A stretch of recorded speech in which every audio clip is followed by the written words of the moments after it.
नमस्कार दोस्तों, मेरा नाम है रंजीत और स्वागत है आप सभी का आरके जे सिविल पाठशाला यूट्यूब चैनल पर। दोस्तों, आज है 15 मई 2025 और आज के द हिंदू न्यूज़पेपर का हम एनालिसिस करने वाले हैं। सबसे पहले चलते हैं इस पहले एडिटोरियल की तरफ, जो कि रोड सेफ्टी, रोड एक्सीडेंट पर बेस्ड है। 250 शब्दों में जो हमको आंसर राइटिंग करना है, उसकी लाइनें कुछ इस प्रकार से होने वाली हैं। Urban mobility. अर्बन मोबिलिटी का मतलब होता है शहर में जो आवागमन हो रहा है, चाहे वो किसी भी माध्यम से हो, इसको हमें फिर से री इमेजिन करने की ज़रूरत है। To prioritize inclusivity and safer over speed. हमारा जो अर्बन मोबिलिटी है, इसको हमें फिर से री इमेजिन करना है। हमें ये कोशिश करना है कि इसमें इंक्लूसिविटी हो, मतलब ऐसा नहीं है कि कार, ट्रक, रेलवे, हवाई जहाज़, इन्हीं का ध्यान रखते हुए हम सड़कों का निर्माण करें, इंफ्रास्ट्रक्चर का निर्माण करें। हमें निचले तबके के ऊपर पैदल यात्री एंड साइकिलिंग करने वाले लोग, इन लोगों को भी इंक्लूसिव करना है, इंक्लूसिव बनाना है। स्पीड अकेले को ध्यान नहीं रखना है कि हमारे ट्रक कितनी स्पीड में भगेंगे, बस कितनी स्पीड में, ट्रेन कितनी स्पीड में भगेगी। हमें ध्यान रखना है इंक्लूसिविटी एंड सेफ्टी को हमें प्राथमिकता देने की ज़रूरत है। आज के टाइम में देखा जाए, भारत एक क्रिटिकल मोड़ पर खड़ा है, जहां पर मोबिलिटी ट्रांसफॉर्मेशन, मतलब गतिशीलता के बदलाव का दौर चल रहा है। हमारे देश की इकोनॉमी ग्रो कर रही है, अर्बनाइजेशन तेज़ी के साथ में फैलते जा रहा है। इसके साथ ही साथ रोड सेफ्टी के लिए अपॉर्चुनिटी और चैलेंजेस दोनों हमारे सामने आ जाते हैं। भारत के पास दुनिया के सबसे बड़े सड़क नेटवर्क का एक हिस्सा है, लेकिन इसी के साथ ये सबसे ज़्यादा सड़क दुर्घटना में होने वाली डेथ के मामले में भारत सबसे आगे आ जाता है। जैसे कि 2022 में भारत में 1.68 लोगों की डेथ सड़क दुर्घटना से हुई है। मतलब हर 1 लाख की आबादी पर मतलब लगभग 12 डेथ हो रही हैं।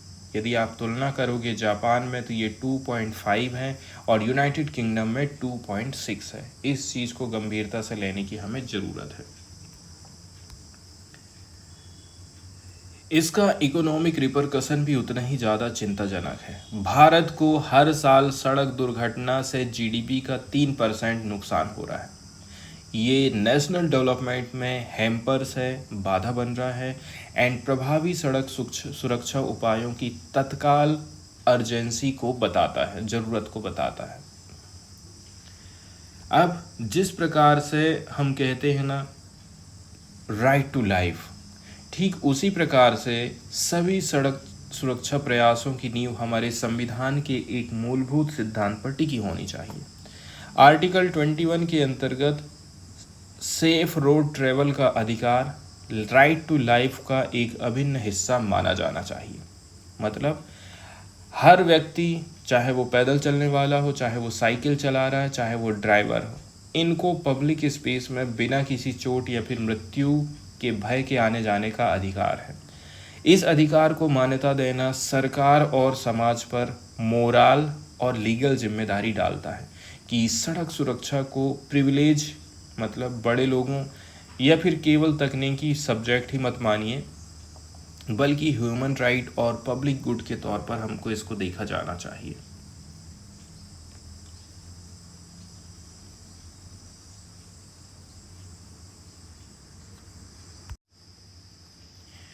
भविष्य के लिए तैयार शहरी गतिशीलता, इसका मतलब ये आगे यदि हम चर्चा करें दोस्तों, जैसे कि इंडिया फ्यूचर के लिए कुछ प्लानिंग कर रहा है कि हमें रोड एक्सीडेंट करने के लिए ये चीज़ें अपनाना है। मतलब फ्यूचर रेडी अर्बन मोबिलिटी के बारे में यदि सरकार सोच रही है, तो इसमें सरकार कह रही है कि हम सेफ सिस्टम अप्रोच अपनाएंगे। लेकिन इस अप्रोच में दिक्कत ये हो जाती है, जब सरकार से रोड डिज़ाइन के बारे में बोला जाता है तो सरकार कहती है कि ह्यूमन तो ऑलरेडी से वल्नरेबल हैं, मतलब इंसानों से गलती होते रहती हैं।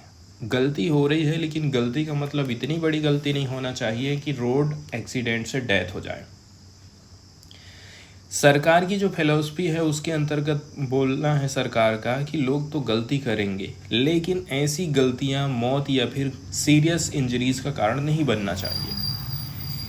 इस एंगल में जो पेडेस्ट्रियन सेफ्टी है सबसे ऊपर इसको हमें रखना पड़ेगा। मतलब जो पैदल चलने वाले लोग हैं, साइकिल चलाने वाले लोग हैं, सबसे ज़्यादा इनके ऊपर हमें फोकस करने की ज़रूरत है। शहर की सड़कों को फिर से इस तरह से डिज़ाइन करना पड़ेगा कि उसमें चौड़े फुटपाथ होने चाहिए, वाइडर फुटपाथ्स। इसके अलावा डेडिकेटेड साइकिलिंग ट्रैक, समर्पित साइकिलिंग लेन होना चाहिए।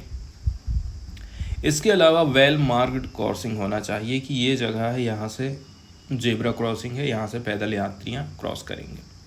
पैदल यात्रियों के लिए रुकने के लिए हमें जगह भी बनाना है जिसको बोलते हैं रिफ्यूज आइलैंड। साथ ही साथ रिड्यूस स्पीड लिमिट, ट्रैफिक को शांत करने के उपाय, जैसे कि बहुत ज़्यादा भीड़ भाड़ हो गई, बहुत ज़्यादा ट्रैफिक जाम हो गया, तो उसको कैसे करके हैंडल करेंगे।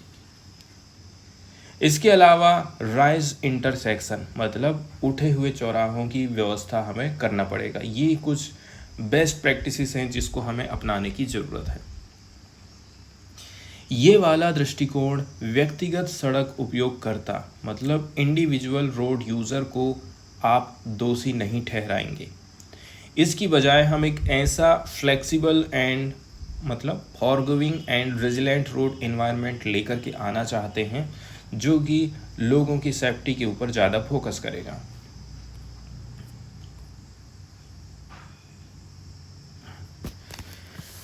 रोड सेफ्टी क्राइसिस की इतनी ज़्यादा, इसको हैंडल करने की इतनी ज़्यादा ज़रूरत क्यों है, ये चीज़ का हमको पता चला है। सड़क परिवहन और राजमार्ग मंत्रालय ने कई सारी टारगेटेड इनिशिएटिव्स चालू करी हैं, जैसे कि 5000 से भी ज़्यादा ब्लैक स्पॉट को सुधारा गया है जहाँ पर एक्सीडेंट ज़्यादा हो रहा है। इसके अलावा सड़क सेफ्टी ऑडिटिंग करी जा रही है, मतलब मैंडेटरी रोड सेफ्टी ऑडिट किया जाना। वाहनों में एयरबैग कंपलसरी कर दिया जाता है। ब्रेकिंग सिस्टम को और भी ज़्यादा बेहतर बनाए हैं, ABS सिस्टम आ गया है, एंटी लॉक ब्रेकिंग सिस्टम आ गया है। ये कुछ स्ट्रिक्टर सेफ्टी नॉर्म्स हैं। इसके साथ ही साथ स्पीड को मेजरमेंट करने वाले कैमरे लगाए गए हैं। CCTV सर्विलांस जैसे इलेक्ट्रॉनिक इन्फोर्समेंट मैकेनिज्म भी लागू करे गए हैं ताकि नियमों का पालन बेटर तरीके से सुरक्षित हो सके। अब इसके साथ ही साथ सरकार ड्राइवर लोगों को ट्रेनिंग भी देना चाहती है। इसके लिए केंद्रीय मंत्री नितिन गडकरी ने हाल ही में प्रत्येक ज़िले में driving training centre and vehicle fitness centre स्थापित करने की घोषणा करी है। ये bold initiative safer driving practices and unskilled driving के कारण होने वाली डेथ को कम करने की दिशा में एक बहुत ही इम्पोर्टेंट कदम माना जाता है। वहीं यदि हम रोड सेफ्टी इम्प्रूवमेंट के लिए भारी वित्तीय ज़रूरत की हमें नीड रहेगी, मतलब यदि हम सड़कों को बेटर बनाना चाहते हैं तो हमारे पास में बेटर इंफ्रास्ट्रक्चर होना चाहिए। बेटर इंफ्रास्ट्रक्चर के लिए हमारे पास पैसे होना चाहिए, तब जाकर के रोड एक्सीडेंट को और भी ज़्यादा कम किया जा सकता है। इसको पूरा करने के लिए इनोवेटिव फंडिंग मॉडल की तलाश अभी भी ज़रूरी है। एक ऐसा ही उपाय हो सकता है, क्या चीज़, कि जितने भी जो ऑटोमोबाइल बनाने वाली कंपनी हैं इनको एक नेशन वाइड मैंडेट दे दिया जाए, राष्ट्रीय निर्देश दे दिया जाएगा कि आने वाले 20 से 25 साल तक अपनी संपूर्ण कॉरपोरेट सोशल रिस्पॉन्सिबिलिटी, CSR जिसको शॉर्टकट में बोला जाता है, इसके अंतर्गत कंपनी अपनी कमाई का कुछ हिस्सा ना समाज के उत्थान के लिए खर्चा करती है। तो सरकार यदि उन ऑटोमोबाइल कंपनी को बोल दे कि भाई आप अपनी कमाई का कुछ हिस्सा रोड एक्सीडेंट को कम करने में लगाइए, तो ये एक बेटर ऑप्शन हो सकता है फंडिंग जुटाने का। ये इन्वेस्टमेंट यदि भारत सरकार के सहयोग से किया जाता है तो ये इन प्रमुख क्षेत्रों में मदद कर सकता है। कहाँ कहाँ पर? ब्लॉक स्पॉट को एलिमिनेट करना, पब्लिक अवेयरनेस कैंपेन चलाना, इमरजेंसी ट्रॉमा केयर खोलना। हाईवे में कहीं किसी का एक्सीडेंट हो जाता है तो किनारे में ही कोई बड़ा सा ट्रॉमा सेंटर है हॉस्पिटल है वहाँ पर उसको ले जाया जाएगा। इसके अलावा ड्राइवर लोगों को ट्रेनिंग भी देना ज़रूरी है, रोड सेफ्टी रिसर्च भी ज़रूरी हो जाता है।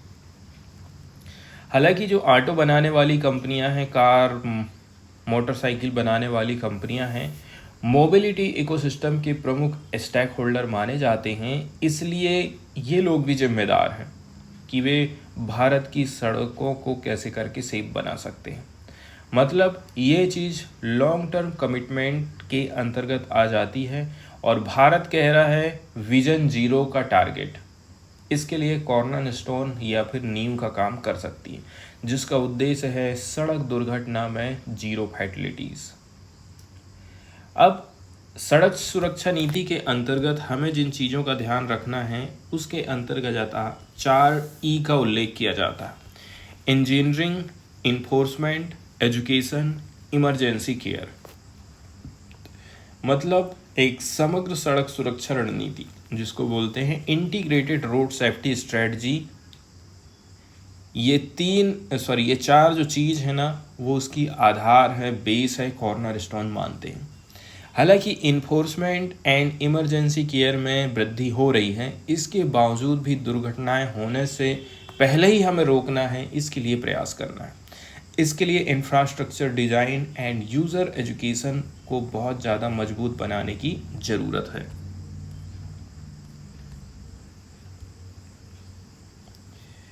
वर्ल्ड बैंक रिपोर्ट 2020 एक स्ट्रेटजिक फ्रेमवर्क बताता है जो कि भारत में रोड सेफ्टी को बेहतर बनाने पर ध्यान केंद्रित करता है।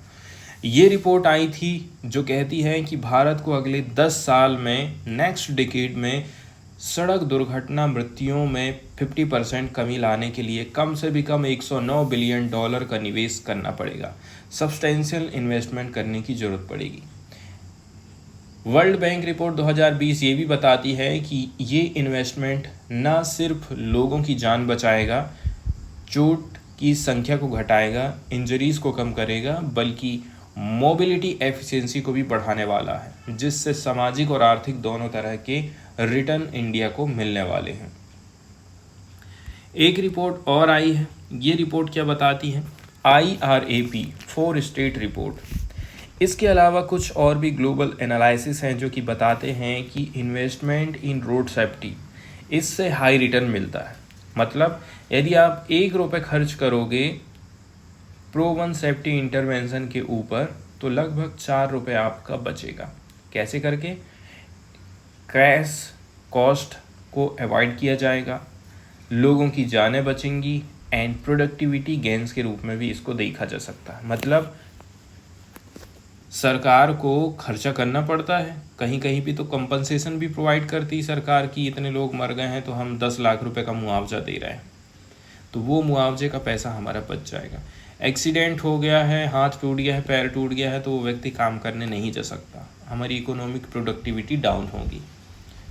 तो ये सारी चीज़ें हैं जो कि ध्यान में रखना ज़रूरी है।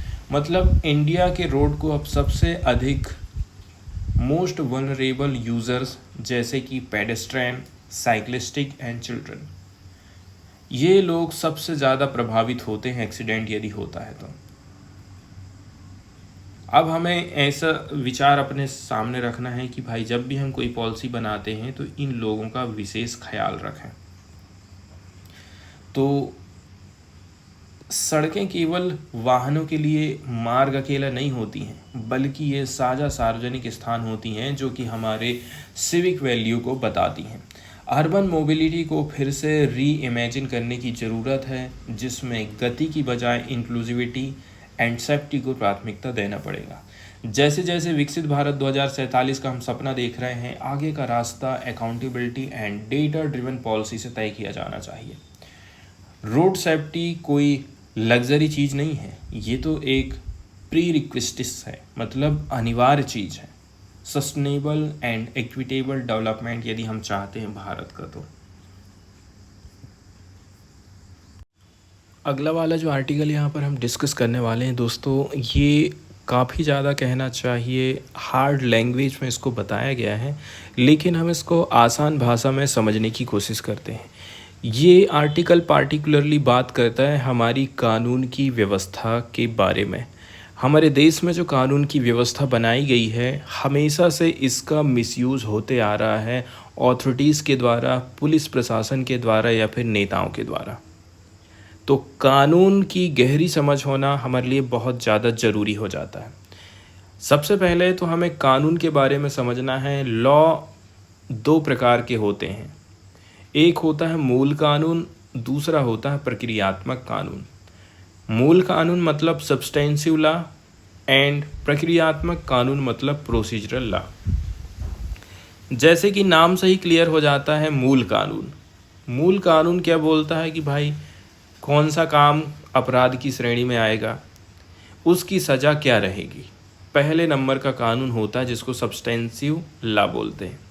सेकंड नंबर में आ जाता है प्रोसीजरल लॉ। जैसे कि नाम से ही क्लियर हो गया है, किस प्रोसीजर के अंतर्गत, मतलब पुलिस और कोर्ट अपराध की जांच कैसे करेंगे, कौन सी प्रोसीजर से करेंगे। जैसे एफआईआर दर्ज कैसे होगी, गिरफ्तारी कैसे होगी, मुकदमा कैसे करके चलेगा, मतलब कैसे वर्ड यहाँ पर यूज़ किया जा रहा है। समस्या ये हो जाती है कि ज़्यादातर लोग सिर्फ अपराध क्या है इस पर ध्यान देते हैं, लेकिन जांच कैसे करके होगी इसके बारे में कोई भी क्वेश्चन खड़ा नहीं करता है, ना ही इसके बारे में कभी कोई प्रश्न उठाता है। अगर पुलिस गलत तरीके से जांच करेगी तो इससे बेकसूर लोग फंस जाएंगे, इसलिए ये चीज़ बहुत ज़्यादा इम्पोर्टेंट हो जाती है। हाल फिलहाल में सुप्रीम कोर्ट की तरफ से एक फैसला आया है, बहुत इम्पोर्टेंट ये फैसला है। इमरान प्रतापगढ़ी केस। मामला क्या है, राज्यसभा सांसद इमरान प्रतापगढ़ी ने सोशल मीडिया पर एक कविता पोस्ट करी थी। पुलिस ने इसे भड़काऊ बता करके तुरंत एफआईआर दर्ज कर लिया, लेकिन बीएनएसएस नई कानून की प्रक्रिया की धारा 173(3) के हिसाब से देखा जाए 3 से लेकर के 7 साल तक के अपराधों में एफआईआर करने से पहले 14 दिन की प्रिलिमिनरी इंक्वायरी जरूरी थी। वो तो आपने करे नहीं है, डायरेक्ट आपने एफआईआर दर्ज कर ली है। और जहाँ पर रेप की बात आती है, बड़े बड़े अपराधों की बात आती है, वहाँ पर आप एफआईआर दर्ज करने से बचते हैं, बहाना बताते रहते हैं। कोर्ट ने क्या बोला था, पुलिस ने बिना जांच के एफआईआर दर्ज करके गलती करी है, क्योंकि ये आर्टिकल 19 का मामला है, अभिव्यक्ति की स्वतंत्रता का मामला है। एफआईआर रद्द कर दी गई है और कहा गया है कि पुलिस को कानूनी प्रक्रिया का पालन करना चाहिए। सीख क्या मिलती है, अगर पुलिस जांच के नियम नहीं मानेगी तो मूल कानून का कोई फायदा ही नहीं है। मूल कानून बोलता है अपराध क्या है और उसकी सज़ा क्या है, लेकिन जो प्रोसीजरल लॉ होता है वो बताता है कि कैसे करके आप जांच करेंगे, कैसे एफआईआर दर्ज करेंगे, ये सारी चीज़ें होती हैं। इसलिए सबसे ज़्यादा इम्पोर्टेंट हो जाती है प्रक्रियात्मक कानून, प्रोसीजरल लॉ। पुलिस की मनमानी आप रोक सकते हैं, जैसे कि भारतीय न्याय संहिता की धारा 173(3) बोलती है पुलिस को बिना वजह एफआईआर दर्ज नहीं करना है। छोटे मोटे मामले जैसे कि सोशल मीडिया में किसी ने पोस्ट कर दिया है, तो सबसे पहले आपको जांच करना है, इसके बाद एफआईआर दर्ज करना है। ऐसा क्यों किया जा रहा है, ऐसा इसलिए किया जा रहा है ताकि निर्दोष लोगों को बचाया जा सके, निर्दोष लोग को सज़ा ना मिले। कई बार पुलिस दबाव में या फिर जल्दबाजी में एफआईआर दर्ज कर लेती है, जिससे बेकसूर लोग परेशान होते हैं। मतलब अपराधियों को सज़ा दिलाने के लिए अगर पुलिस सही तरीके से जांच नहीं करेगी तो असली अपराधी बच जाते हैं।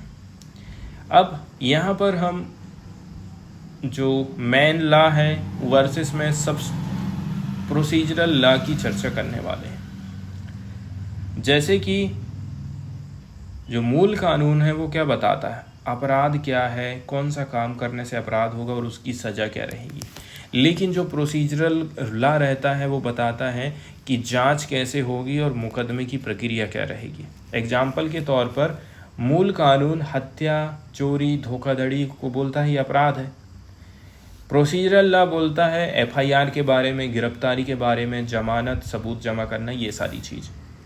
समस्या क्या हो जाती मूल कानून के साथ, कुछ लोगों पर ज़्यादा केस मतलब झूठे केस, एंड वहीं प्रोसीजरल लॉ की बात करें पुलिस द्वारा प्रक्रिया नहीं मानना, जैसे कि बिना एफआईआर के जांच कर लेना। अब यहाँ पर पुलिस के लिए अकाउंटेबिलिटी फिक्स करी जाती है। पुलिस के पास बड़ी पावर होती है, वो किसी को भी गिरफ्तार कर सकती है, एफआईआर दर्ज कर सकती है। लेकिन अगर ये ताकत गलत हाथों में है तो निर्दोष लोगों को नुकसान पहुंच सकता है। इसका समाधान ये है कि आपको प्रोसीजरल लॉ का पालन करना है, मतलब एफआईआर दर्ज करने से पहले धारा 173(3) के अंतर्गत जांच करना है। पुलिस को ट्रेनिंग दी जाए ताकि वो मौलिक अधिकार जैसे आज़ादी से बोलने के अधिकार का सम्मान करें। जनता की जागरूकता भी बहुत ज़्यादा ज़रूरी है। लोगों को पता होना चाहिए कि पुलिस क्या कर रही है और क्या नहीं कर रही है।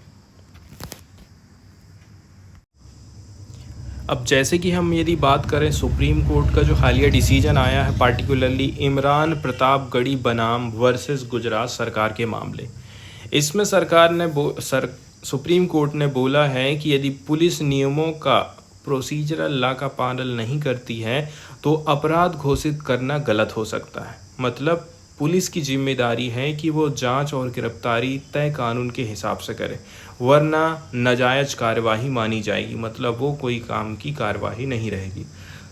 सबसे पहले तो क्रिमिनलाइजेशन का हमें मतलब समझना है। क्रिमिनलाइजेशन का मतलब होता है कि सरकार किसी काम को अपराधी घोषित कर दे और उस पर सजा तय करे। लेकिन इसका दूसरा पहलू ये भी होता है कि सरकार की जिम्मेदारी है कि ये कार्यवाही न्यायपूर्ण होना चाहिए। कोई भी काम अपराध है या नहीं है, ठीक है, ये चीज़ डिसाइड करेगी। इसके बाद वो बताएगी कि इसमें कितना सजा का प्रावधान है। लेकिन दूसरी बात ये भी ध्यान में रखना है, ये सरकार की जिम्मेदारी है कि ये कार्यवाही न्याय के साथ में होनी चाहिए। अब क्रिमिनलाइजेशन कैसे होता है? एक जर्मन कानून के विशेषज्ञ हैं टाटजाना हॉर्नले, इन्होंने बोला है कि किसी काम को अपराध मानने के लिए 3 शर्तें होनी चाहिए। पहले नंबर की बात यह है, वो काम समाज के सामूहिक हितों के खिलाफ में है, वो किसी पर हिंसात्मक हमला कर रहा है, वो किसी की नॉन इंटरवेंशन का उल्लंघन कर रहा है। तो भारत के नए आपराधिक कानून में भी इन्हीं सिद्धांतों को आधार बनाया गया, इसलिए पुलिस को भी इन सब चीज़ों का पालन करना जरूरी है। कभी कभी कुछ सामाजिक वर्गों पर कानून ज़्यादा सख्ती होते हैं, ज़्यादा सख्ती से लागू हो जाते हैं, जबकि कुछ पर कम।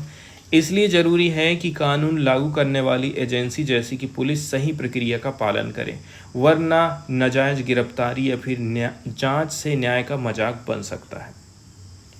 अब पुलिस की भूमिका इतनी इम्पोर्टेंट क्यों हो जाती है? पुलिस ही सबसे पहले अपराध का पता लगाती है, रिपोर्ट लिखने का काम करती है, इसके साथ ही साथ वो आरोपी को गिरफ्तार करने का भी काम करती है। इसलिए अगर पुलिस मनमाने ढंग से काम करेगी तो निर्दोष लोगों को भी परेशानी हो सकती है। ये अक्सर हम देखते हैं।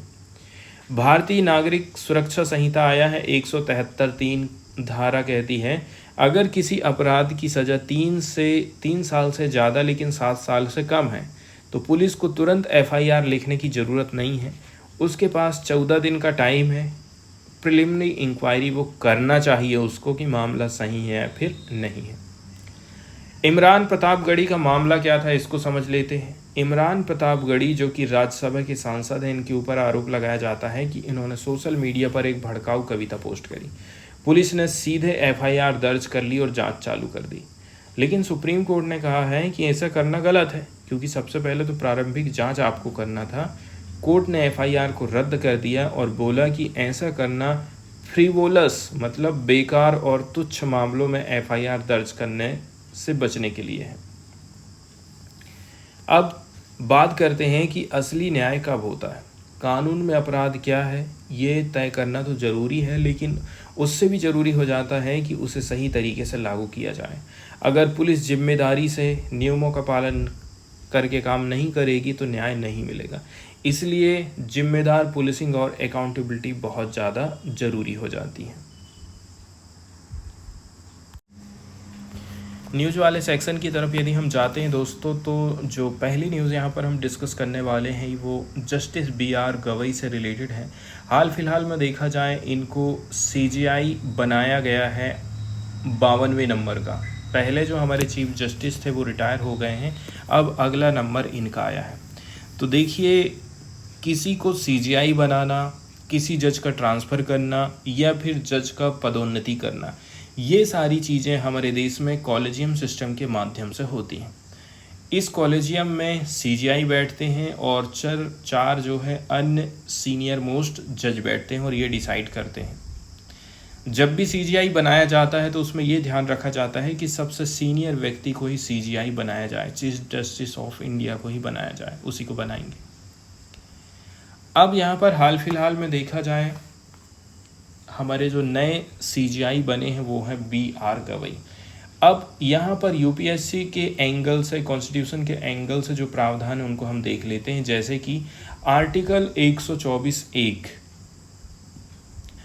ये प्रोवाइड करता है for a supreme court of India consisting of CGI and not more than 33 other जजेस।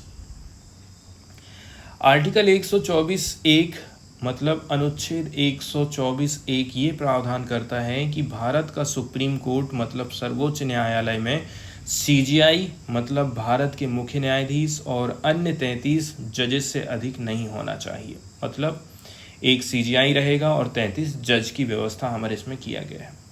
इसके बाद सीजीआई को कैसे करके अपॉइंटमेंट किया जाता है, आर्टिकल 124(2) में इसका वर्णन है कैसे करके प्रेसिडेंट के द्वारा सीजीआई का अपॉइंटमेंट किया जाएगा।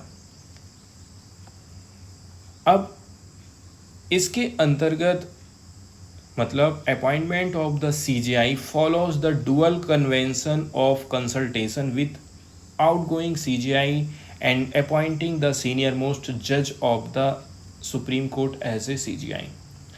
इसमें जो व्यक्ति अभी वर्तमान में सीजीआई है उसकी राय बहुत इंपॉर्टेंट रहती है, वो किसको बनाना चाह रहा है, लेकिन ध्यान रखा जाता है कि जो सीनियर मोस्ट जज है वो सीजीआई के तौर पर नियुक्त हो। ये दो बात सबसे ज़्यादा इम्पोर्टेंट हो जाती है यहाँ पर।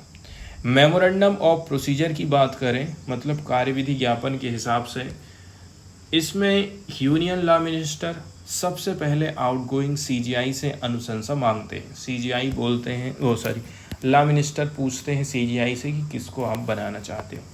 फिर ये सिफारिश प्राइम मिनिस्टर को भेजी जाती है। फिर प्राइम मिनिस्टर प्रेसिडेंट को सलाह देते हैं कि किसे नया सीजीआई बनाया जाएगा। वहीं यदि हम बात करें एज के प्रावधान की, टेन्योर की, जब तक 65 साल की उम्र नहीं हो जाती तब तक सीजीआई के पद पर आप बने रह सकते हैं। इनका जो कार्यकाल है 65 वर्ष की आयु तक होता है, मतलब अधिकतम 65 साल की उम्र तक अपने पद पर रह सकते हैं। ओथ की बात करें तो ओथ को एडमिनिस्टर्ड किया जाता है प्रेसिडेंट ऑफ इंडिया के द्वारा। पहले सीजीआई हमारे कौन थे आपको कमेंट में बताना है, ठीक है। और स्क्रूटनी की यदि हम बात करें तो जांच या फिर पारदर्शिता, सीजीआई का ऑफिस आरटीआई कानून के अंतर्गत आता है, मतलब इसकी जानकारी आरटीआई के माध्यम से हम मांग सकते हैं। सीजीआई की कुछ पावर हैं उनको आप देख सकते हैं, जैसे कि सीजीआई आर्टिकल 146 के अंतर्गत सुप्रीम कोर्ट के ऑफिसर्स और सर्वेंट की नियुक्ति करता है, कर्मचारी की नियुक्ति करता है। इसके अलावा स्टैट्यूटरी अपॉइंटमेंट की बात करें, सीजीआई ही सर्च कम सिलेक्शन कमेटी के चेयरपर्सन के रूप में काम करता है। ये committee national company law appellate tribunal जैसी कानूनी संस्थाओं के मेंबर की नियुक्ति भी करती है। इसके अलावा मास्टर ऑफ रोस्टर, मतलब सीजीआई को ये पावर है कि वो तय करेगा कि कौन से केस किस पीठ को भेजे जाएंगे, कौन कौन से ग्रुप बैठ करके उसकी चर्चा करेगा। ये व्यवस्था handbook of practice and procedure and office procedure 2017 में दी गई है। इसके अलावा भी कुछ अन्य भूमिकाएं हैं, जैसे कि प्रेसिडेंट को शपथ दिलाना, एड हॉक जज की नियुक्ति करना जिसको बोलते हैं अस्थायी न्यायाधीश, मतलब 2-4-5 महीने के लिए, रिटायर्ड जज से विशेष मामलों में फिर से न्याय देने का अनुरोध करना, सुप्रीम कोर्ट की सीट मतलब पीठ स्थान कहाँ होगी इसका भी डिसीजन सीजीआई ही के द्वारा किया जाता है। अगली वाली जो न्यूज़ हम देखने वाले हैं ये पार्टिकुलरली इम्पोर्टेंट इसलिए है क्योंकि डोनाल्ड ट्रंप ने सीरिया के नए राष्ट्रपति से सऊदी अरब में मुलाकात करी है और ये 25 साल में पहली बार हुआ है। मुलाकात कहाँ और किसके बीच में हुई है, तो अमेरिका के राष्ट्रपति डोनाल्ड ट्रंप और सीरिया के जो राष्ट्रपति हैं अहमद अल सरारा या फिर इनका नाम है मोहम्मद अल जोलानी, सऊदी अरब में इन्होंने मुलाकात किया है। ये 25 साल बाद पहली बार है जब अमेरिका और सीरिया के नेता आमने सामने। अब इम्पॉर्टेंट क्यों है ये, सीरिया 50 साल तक असद परिवार के शासन में रहा था और पूरी दुनिया से अलग थलग हो गया था। अब नए नेता आ गए हैं और देश को फिर से दुनिया से जोड़ने की कोशिश है, इसलिए ये चीज़ इम्पोर्टेंट हो जाता है। अमेरिका पहले इस नेता के खिलाफ में था, ये बात भी ध्यान रखना है। अल सरारा पर पहले अमेरिका ने $10 मिलियन मतलब 80 करोड़ रुपए का इनाम रखा था। अब वही व्यक्ति सीरिया का नया नेता बन गया है और अमेरिका के साथ बातचीत कर रहा है। अब वैसा इसलिए है क्योंकि अब वो व्यक्ति पावरफुल बन गया है। ट्रंप ने सीरिया से प्रतिबंध हटाने की घोषणा भी करी है। ट्रंप ने बोला है कि वे सीरिया पर लगे जो इकोनॉमिक सैंक्शन है उसको हटाएंगे ताकि सीरिया को नई शुरुआत मिल सके। ये प्रतिबंध इतने ज़्यादा भारी थे कि सीरिया की अर्थव्यवस्था पूरी तरह से ठप हो गई थी। इसलिए अब लोगों के मन में ये आस जग गई है। जैसे ही खबर आई है, सीरिया की सड़कों पर जश्न, आतिशबाजी और नाच गाना हुआ है। लोग खुश हैं कि अब शायद देश दुनिया की अर्थव्यवस्था से जुड़ पाएगा। सीरिया के विदेश मंत्रालय ने क्या बोला है? भाई ये एक बहुत बड़ा टर्निंग पॉइंट है। Stability, self sufficiency and reconstruction की तरफ हमारा देश आगे बढ़ने वाला है। लेकिन इजराइल को ये चीज़ पसंद नहीं आ रही है। इजराइल के प्रधानमंत्री बेंजामिन नेतन्याहू ने ट्रंप से बोला है कि प्रतिबंध लगाए रहो, दबा के रखो उसको, लेकिन ट्रंप ने उनकी बात नहीं मानी है। इससे अमेरिका और इजराइल के रिश्तों में थोड़ी सी खटास आ गई है। अब क्या सीरिया इजराइल को मान्यता देगा या नहीं? ट्रंप ने बोला है कि अल सरारा ने अब्राहम एकॉर्ड में शामिल होने और इजराइल को मान्यता देने पर सहमति जताई है, लेकिन सीरिया की तरफ से ऑफिशियली इस चीज़ की घोषणा नहीं हुई है। ट्रंप ने क्या डिमांड रखा है? ट्रंप ने बोला है आतंकवादी को हटाओ और ISIS को रोको। विदेशी आतंकवादियों को देश से आपको निकालना पड़ेगा। इस्लामिक स्टेट को दोबारा उभरने से रोकना है, जो कि 9000 ISIS आतंकवादी जेलों में बंद हैं, उनकी जिम्मेदारी आपको खुद लेना पड़ेगा। इसके अलावा जेलों का नियंत्रण भी मांगा गया। फिलहाल ये जेलें अमेरिका समर्थित कुर्द फोर्स के नियंत्रण में हैं और ट्रंप चाहते हैं कि अब सीरिया की सरकार इनको अपने हाथ में ले ले। मतलब कुर्द और सीरियाई सरकार में समझौता। एक समझौते के अंतर्गत अब सीमा पार के रास्ते, मतलब बॉर्डर क्रॉसिंग, हवाई अड्डा, तेल सेक्टर साल के अंत तक सीरियाई सरकार के कंट्रोल में आ जाएंगे। अब अमेरिका की जो सेना है वो यहाँ से हट सकती है। ट्रंप की इन मांगों से ये भी लगता है कि अमेरिका अब सीरिया से अपनी सारी सेना हटाने की तैयारी में है। इसके बाद अगली वाली जो न्यूज़ यहाँ पर हम डिस्कस करने वाले हैं, ये पार्टिकुलरली भारत और बांग्लादेश के रिलेशन को बताता है। हाल फिलहाल में देखा जाए, भारत में बांग्लादेश से आने वाले जो माइग्रेंट्स हैं, इनकी संख्या तेज़ी के साथ में बढ़ रही है। ऐसे लोग जिनके पास में डॉक्यूमेंट्स नहीं हैं, अब सरकार चाहती है कि इनको हम वापस भेजें। एक प्रमुख जो रीजन था बांग्लादेश से आने वाले माइग्रेंट्स लोगों का, वो था वहाँ पर तख्ता पलट हो जाना। बहुत भारी मात्रा में कहना चाहिए प्रोटेस्ट हुआ। शेख हसीना की सरकार गिर जाती है, वहाँ पर मिलिट्री का राज होता है। इसके बाद विपक्ष के जो नेता हैं वो वहाँ पर शासन की बागडोर अपने हाथ में लेते हैं। इसी दौरान बहुत सारे लोगों के साथ ज़्यादती हुई होगी, अत्याचार हुआ होगा। इसी के चलते चलते भाग करके वो आ गए इंडिया। अब इनकी धरपकड़ जारी है। ऐसे लोगों की पहचान की जा चुकी है और सरकार कह रही इनको वापस भेजो। तो भारत सरकार के अधिकारियों ने द हिंदू को बताया है कि पिछले एक महीने से भारत में पकड़े गए अनडॉक्यूमेंटेड बांग्लादेशी माइग्रेंट, मतलब जिनके पास में वैलिड डॉक्यूमेंट्स नहीं है, ऐसे बांग्लादेशी प्रवासी को ईस्टर्न बॉर्डर के जरिए पुशबैक की पॉलिसी के अंतर्गत बांग्लादेश भेजा जाएगा वापस भेजा जाएगा। पुशिंग बैक मतलब जब किसी व्यक्ति को बिना कानूनी प्रक्रिया के बॉर्डर से वापस भेज दिया जाता है, उसको बोलते हैं पुशिंग बैक। एक उदाहरण में हम देखते हैं कि 4 मई को एयर इंडिया की 2 उड़ानों ने 300 ऐसे माइग्रेंट, जिसमें 200 महिला एंड कुछ बच्चे भी थे, इनको पहले गुजरात में हिरासत में थे ये लोग, त्रिपुरा के अगरतला पहुंचा दिया। इसके बाद उनको लैंड बॉर्डर से बांग्लादेश भेज दिया जाता है। इससे पहले 26 अप्रैल को गुजरात पुलिस ने अहमदाबाद और सूरत से 1000 से ज़्यादा संदिग्ध बांग्लादेशी नागरिकों को जेल में डाल दिया था। अब बांग्लादेश की तरफ से भी कुछ डिसीजन आया होगा। फॉरेन मिनिस्ट्री ऑफ बांग्लादेश ने 8 मई को भारत को एक लेटर लिखा था जिसमें उन्होंने चिंता व्यक्त करी कि उन लोगों को जबरन बांग्लादेश में वापस आप क्यों भेज रहे हैं बांग्लादेश में।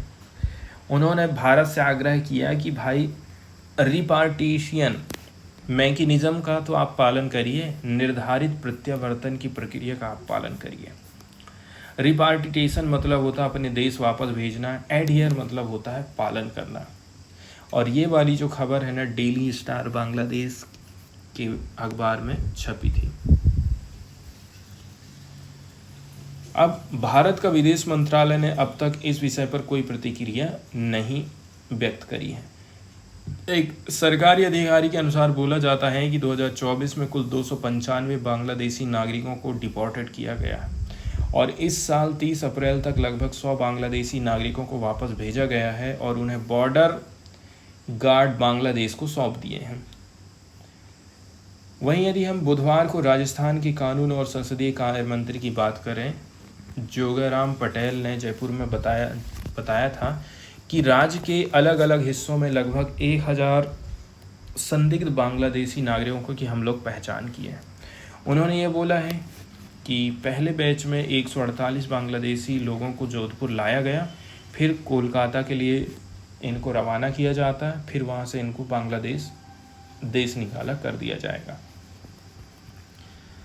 एक चीज़ और ये पता चली है सूत्रों से हमको कि जोधपुर लाए गए अधिकांश हिरासत में लिए गए लोग सीकर जिले के हैं। जोधपुर का ग्राम विकास अधिकारियों का ट्रेनिंग सेंटर को अस्थायी रूप से एक डिटेंशन फैसिलिटी के रूप में बदल दिया गया है, जहां इन बांग्लादेशी नागरिकों को रखा गया है। जोगाराम पटेल का कहना है कि आने वाले दिनों में इसी तरह की प्रक्रिया से विदेशी नागरिकों को हम वापस भेज डालेंगे। अब 10 मई को असम के मुख्यमंत्री ने क्या बोला, हेमंत बिस्वा शर्मा ने, पुश बैक की नीति अपनाने का फैसला सही है ताकि घुसपैठ को हम रोक सकें, इन्फिल्ट्रेशन को रोक सकें और अब कानूनी प्रक्रिया का पालन नहीं किया जाएगा। उन्होंने बोला है कि घुसपैठ एक बहुत बड़ी समस्या है। अब हमने तय किया है कि हम कानूनी प्रक्रिया नहीं अपनाएंगे।